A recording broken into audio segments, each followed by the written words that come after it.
The ZoomX Pickup module helps teachers and staff manage and speed up student pickups. Use the web browser on your computer, tablet, or smartphone to log in at zoomx.us, then open the system's filters. Choose Pickup View to see an easy-to-read grid of students.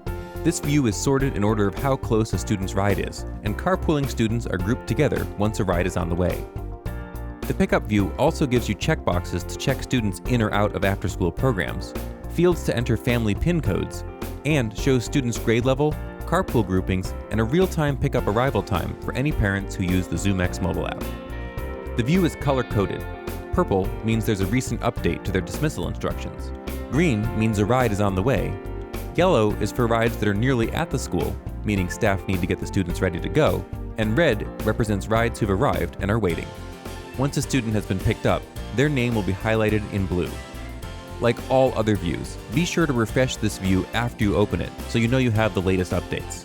If parents aren't using the ZoomX app for pickups, a gentle email or mention is usually all it takes to get them started. By giving teachers synced pickups and real-time ETAs, the app helps cut pickup traffic and saves time for you, the parents themselves, and the entire school community, all while making dismissals more secure. For more information about this module, check the ZoomX guide or email your questions to support@zoomx.us.